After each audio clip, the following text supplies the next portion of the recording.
اتفاق کی برکت۔ سمدو ایک غریب کسان تھا۔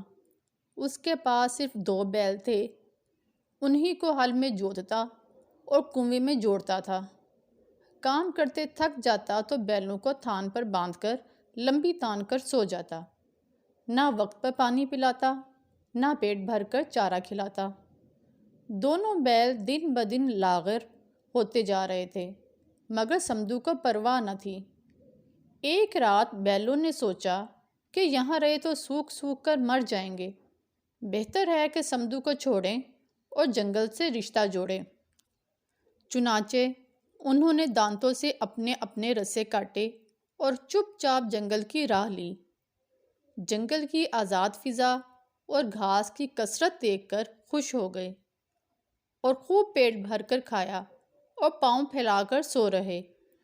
اسی طرح 2 مہینے گزر گئے اور دونوں بیل دوست سانڈ بن گئے۔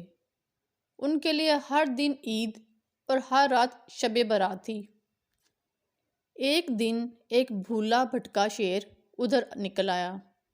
2 موٹے تازے بیل دیکھے، خوش ہو گیا اور لگا دھاڑنے۔ بیل بھی شیر کو دیکھ کر ڈکارے اور اپنے سینگ لہراتے ہوئے مقابلے کو تیار ہو گئے۔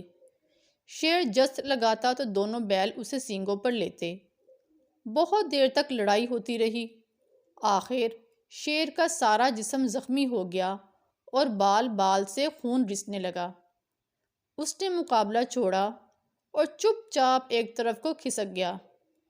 بیلوں نے اللہ کا شکر ادا کیا، گھاس سے پیٹ بھرا اور ایک درخت کے سائے میں لیٹ کر سو گئے۔